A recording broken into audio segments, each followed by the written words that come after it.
Hey, what's up guys? Spooky Nights here. I'm Ryan Malik. And I'm Lisa. And we are going to be talking about some of the moments that we've had on Overnights with Spooky Nights Season 1. We're going to be talking about some of our favorite moments, some of our favorite pieces of evidence, and even some behind the scenes kind of details that we didn't get to include in the videos. Throughout Season 1, I've been a really big skeptic. Like, I want something to prove it to me. I've constantly said that. So, did Season 1 do that for me? I guess we're gonna find out. Yeah, I'm a believer 100%. With Season 1, I think it was all about me challenging myself to push myself further to get the evidence I wanted. Well, let's see some of those moments that challenged Lisette, shall we?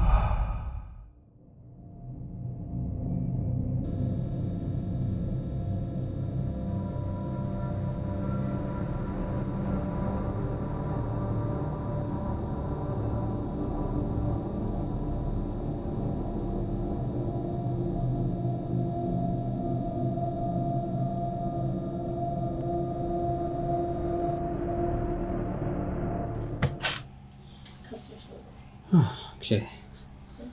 Cups are still there. The phone. Wait. Honestly, when it comes to this specific moment, I honestly think the phone just slowly slid down the table. I don't think it was anything supernatural. The charger is connected to the phone. Maybe that started weighing it down and started to bringing it down. You know what I mean? I think what made it weird was that it slid and it stopped, and then it started sliding again. I think in the moment it was very jarring because we came back and something moved and we didn't know what happened. Yeah, I don't think this was paranormal. I just think it was a case of a phone sliding down. Yeah, that's a very logical explanation. Hello? Is there anybody there?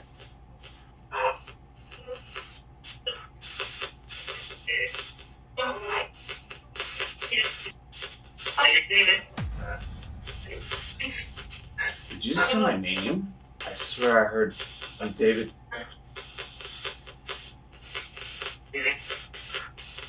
And I heard hello. What's your name? Can you tell us?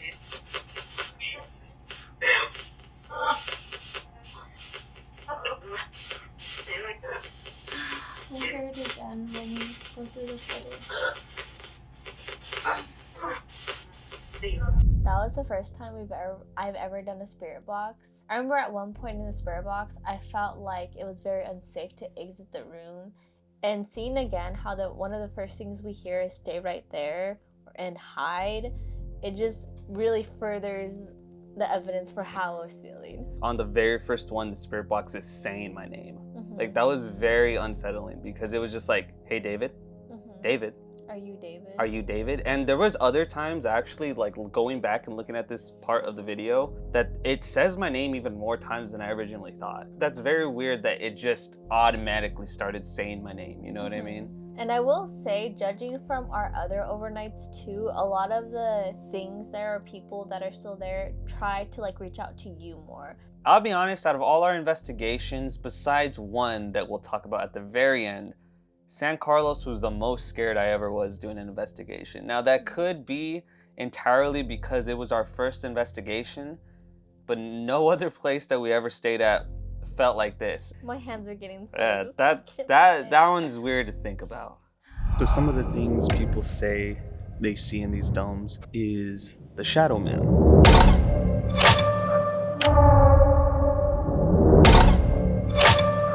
I might regret this terribly.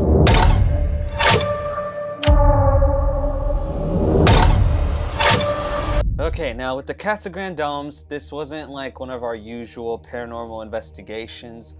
Honestly, with this one, it was more of us just exploring because it was really too sketchy to try to do anything. We didn't have enough time. We didn't have like the proper equipment with us. A lot of different things could have happened that night. Yeah, technically we didn't have permission to be there, which I don't think it's the biggest deal because there's a lot of people that go there. Like there was constantly people coming in and out, and if you know the rumors about that place, you know that some really weird things go on. So just walking through those things was very unsettling. Honestly, I want to one day go back and do a proper investigation with actual permission to be there. That place was just one of the sketchiest places we've gone to. I remember while Rai was in there by himself, I was in the car kind of on lookout. And in my head, I was like, what happens if I see something or see someone? Like, I wouldn't know what I would have done. And I was just on guard the whole time. Because we were out in the middle of nowhere and it was pitch black all around us. This may not have been scary in a paranormal sense, but it was scary in a real life sense. And for me, those are always the scariest ones to actually do. I heard something move over there. Heard something move? Yeah, like I'm not even kidding. Legit over there where the drone is, Mhm. it sounded like something was like pushed slightly on the counter.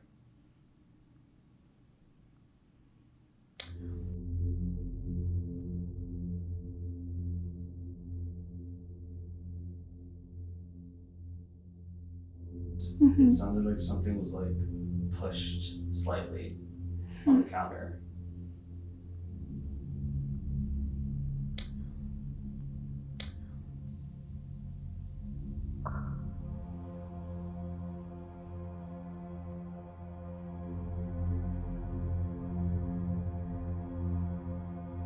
I'm really surprised you caught that because even watching it again and knowing that happens, I did not see that the first time. It kind of makes sense where it was because I remember throughout the night, at least 2 times, we heard rustling in that direction, like as if something was messing with the plastic around the cups. Like we saw in the video, it wasn't a light reflection. We didn't edit that in there. I'm not gonna rule out the fact that it was something explainable with the camera because I don't know. This could be something that happens with cameras that makes like light appear in the video files, but it is strange how it only happened that one moment and it happened as soon as I heard something move off to like the right. I'm kind of split down the middle, but the timing of it is very strange. There's no one else in here. No one else physical, at least. It's just me. I would just like to say hello again. I know you talk to us through the spirit box, and we really appreciate that conversation. I want to ask you to move the rocking chair, if you can.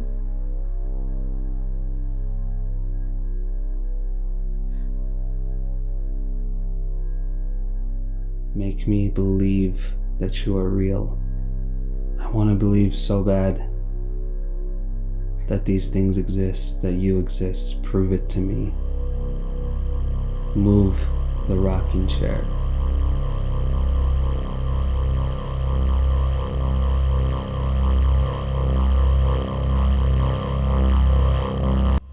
Thank you for your time. Thank you for allowing us in this room. Honestly, the rocking chair experiment that we did had to be, at least at the time, one of the scarier things we did because there was an infamous video of that rocking chair just freaking completely moving after someone did a Ouija board. Both of us were super freaked out about that rocking chair. We're like, oh my God, what if something moves? What if it moves it? Part of me really freaking felt like that rocking chair was gonna move for one of us. And we were basically begging it, like, please move, and ultimately it didn't end up moving. But something I will say is that when I'm talking to the rocking chair, you can hear that cup noise that we were hearing earlier. Thank you for allowing us in this room. When we're doing this whole like asking them to do something, at first I feel very scared of like, oh, like what if I ask and then it does happen? But then after a while when it doesn't, I find myself really like asking them, like saying like, please, like, show me. So out of all our investigations, Monte Vista had to be one of our least active ones. But what I will say is they had the biggest consequences, because after we stayed at this hotel, we genuinely felt like something got attached to us. I would wake up on my own at 3 a.m. or like there's one crazy time it was 3:33 a.m. like 3:33. I just like naturally woke up, and I didn't really feel necessarily scared at my place by myself, but there was a lot of times where I would like think I see stuff in my closet, but there's nothing there. Okay, so waiting for it to be 3 a.m. and outside the window, specifically this one right here, I swear I heard like somebody go like very loudly. I woke Lisette up to see if she heard it. She says she didn't hear it. Wasn't any pipes. Haven't heard that noise all night, and I've literally been sitting in silence just playing a game on my phone. Like, that legit gave me chills and goosebumps. So I'm actually gonna see what's outside this window. There's nothing. There's literally a building here. It's an empty lot. So I legit have no freaking idea what that could have been. First of all, what I want to say is that absolutely kills me that we did not get this on camera or on audio or something, because this was the first time I genuinely heard something I could not explain. We were like a couple floors up, and literally outside of our window, I heard a freaking moan from like a woman, like a... When I heard that, it sent chills down my body, because there's no way that there's a woman right outside our window that many floors up.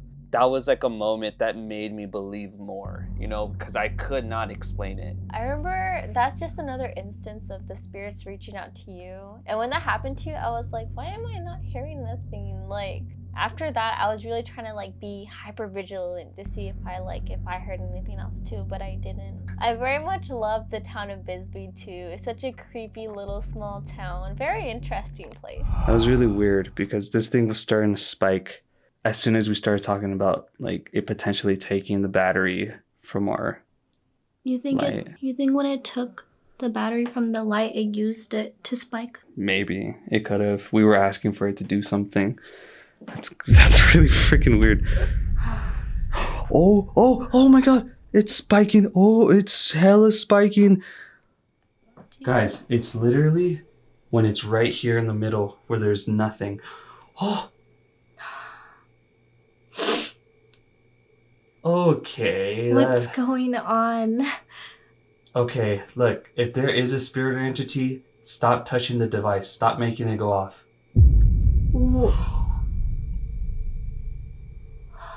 Oh Okay. my freaking god. This one was so crazy for me because this was the first real like piece of evidence for me, and it was kind of the moment where I didn't think we'd get this far. And for me, when the spirit stopped touching it, at that moment I felt like, okay, there's someone right here. Like, what do we do? What do we say? There's someone here with us. See, what really freaks me out about this specific moment is that my brain cannot rationalize that. It's the combination of the EMF reader going off, it's the combination of us asking it to stop, and it literally stopped on command. I've been scared before during our investigations, but with this, I was in shock, and my curiosity sparked like that. I think if any hotel has the best chance of proving to me that these things, that the paranormal and supernatural exist, it should be Jerome.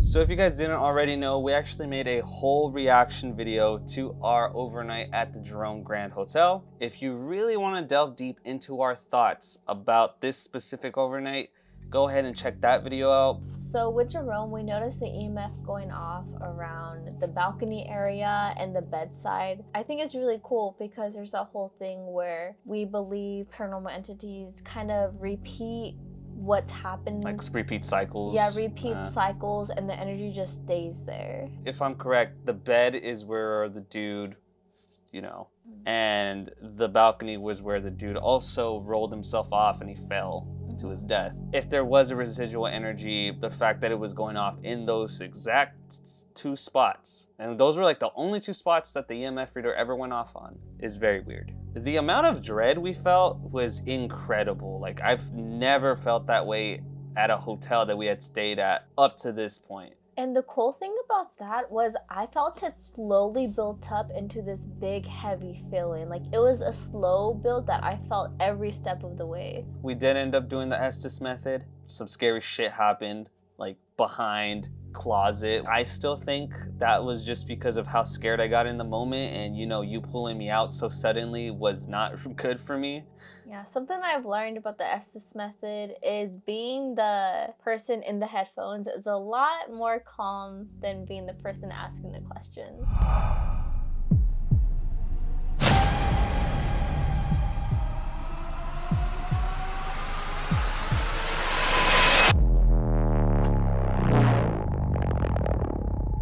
Hello?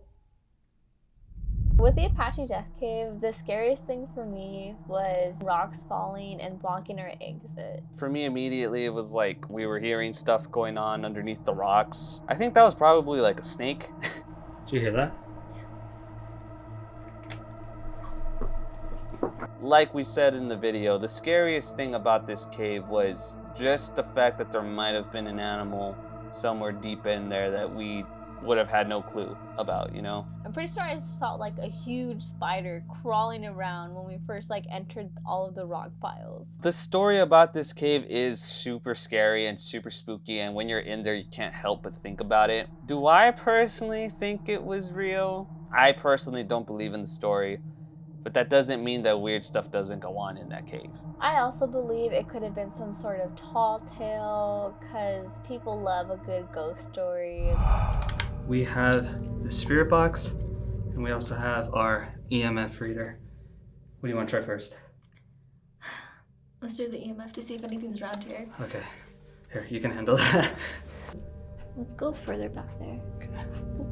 If there is anyone here with us, please make this spike to red or to another color. You can do that by putting your energy into it.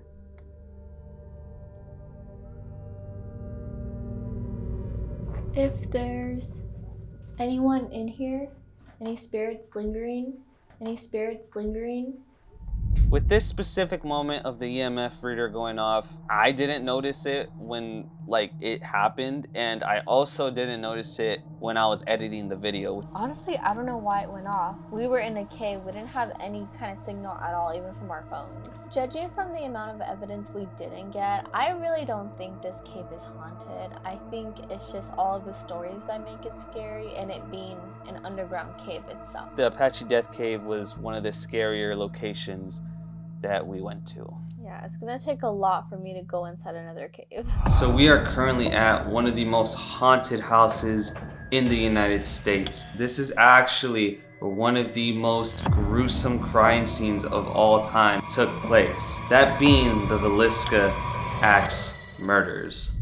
So Villisca, the season finale to Overnights with Spooky Nights. What a way to end the season for us. This is the most scared I've ever been to an investigation. This is the one that legitimately almost made us quit. What made Villisca so scary for me was the confirmed evil there. Hearing all of the stories and experience from other investigators, it just hyped up the house so much. I was so scared of it.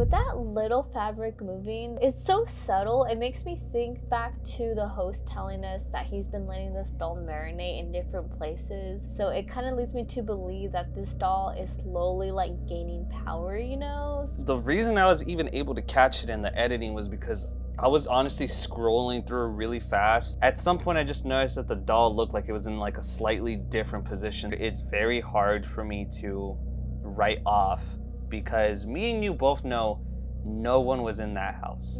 We had all gone to the cemetery to go film that section of the video. What it looks like to me is that the leg moves underneath slightly and that's what pushes the fabric. If it was sliding down, wouldn't the fabric have technically moved like downwards more? I don't know.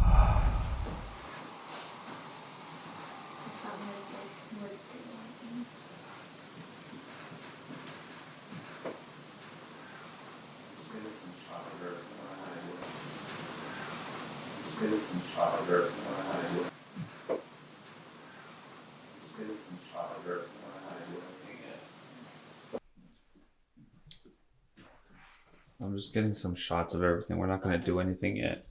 Like I said, this is the video that really gets me because there's so much shit I just can't explain. That whisper sounds like it comes from the room. It's difficult because it definitely sounds like someone saying something. It's saying help out of all things. Like, that's what's scary. I know I didn't say that. I know you guys didn't say that because you guys were right behind me. It sounds like it's coming from inside the room.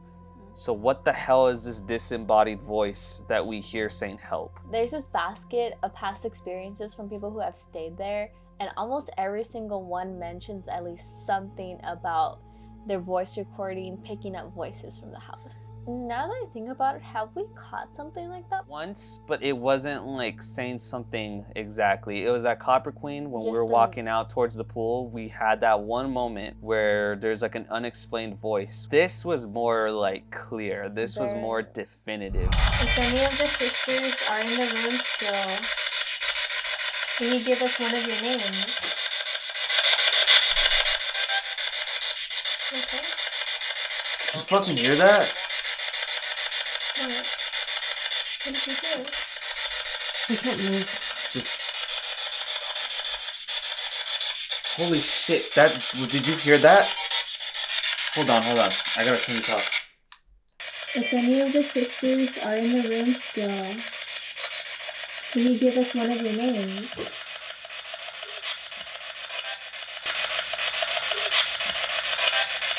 It came from this way, right? Okay, let's just chill. Behind us, it was like a, right? I didn't hear that. Dude, I got Oh, that's going off. That's fucking going off. Why is that going off? Why? Okay, yeah, I need to chill. Okay. I need to chill. Why is that going off? I think what really gets me about this one is that look of fear that you see on my face as soon as me and Ruth hear that moan.